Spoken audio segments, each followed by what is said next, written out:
sahabat kebenaran, kita berjumpa lagi dalam tajuk tanya jawab cermin kebenaran. Beberapa waktu lalu, ada sahabat kebenaran yang bertanya tentang jin. Nah, video ini akan menjelaskan tentang sebuah makhluk yang sering kita dengar dari cerita-cerita, bahkan kitab suci umat muslim, yaitu jin. Seperti apa jin itu? Apa kata Alkitab tentang jin? Jin adalah kata Arab yang secara harfiah berarti bersembunyi. Jin adalah makhluk gaib yang terdapat dalam tulisan-tulisan Islam dan Arab, khususnya Al-Quran. Ensiklopedia Britannica mengatakan, kepercayaan terhadap jin adalah hal yang umum di Arab awal, di mana mereka dianggap menginspirasi para penyair dan peramal.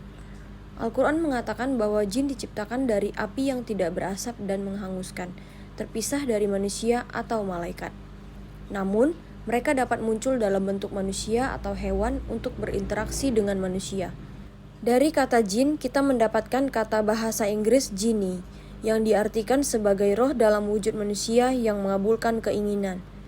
Dalam Islam, jin adalah makhluk roh yang berbeda yang dapat berbuat jahat dengan menolak Islam atau berbuat baik dengan menerima Islam. Mereka mempunyai kehendak bebas seperti halnya manusia, namun mereka juga dapat menindas dan merasuki manusia, hewan, dan benda. Menurut kepercayaan tradisional tentang jin yang ditemukan dalam Al-Quran atau literatur lainnya, makhluk gaib ini berada pada tingkat di bawah malaikat dan setan, tetapi di atas manusia. Mereka dianggap mampu memiliki atau menghuni benda mati secara spiritual, dan mereka dapat memilih untuk berbuat baik atau jahat. Menurut Al-Quran, jin tunduk pada penghakiman terakhir dan akan dikirim ke surga atau neraka, tergantung pada tindakan mereka di dunia.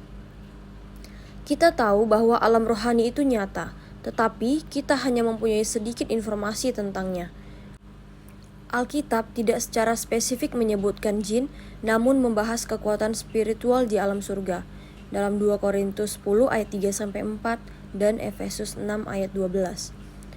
Jin tidak pernah disebutkan namanya dalam Alkitab, tetapi ia menyebutkan makhluk surgawi lainnya, termasuk malaikat dalam Mazmur 91 ayat 11, Ibrani 1 ayat 14, Ibrani 13 ayat 2. Setan dalam Lukas 4 ayat 41 dan Yudas 1 ayat 6. Kerub dalam Kejadian 3 ayat 24 dan Yehezkiel 10 ayat 9 sampai 17. Serafim dalam Yesaya 6 ayat 2 dan makhluk hidup dalam Wahyu 4 ayat 6 sampai 9. Tuhan menciptakan manusia dan seluruh makhluk surgawi untuk satu tujuan, yaitu mengabdi dan beribadah kepadanya. Mungkin saja ada banyak makhluk lain yang diciptakan Tuhan, jadi kita tidak bisa mengatakan bahwa makhluk seperti jin itu mustahil. Namun, sebagai umat Kristiani, kita juga tidak bisa memastikan keyakinan konkret apapun tentang keberadaan jin.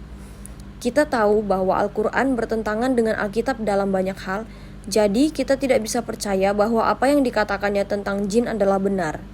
Yohanes 17 ayat 17. Segala yang perlu kita ketahui tentang alam supernatural dan makhluk-makhluk yang menghuninya dapat ditemukan dalam firman Tuhan.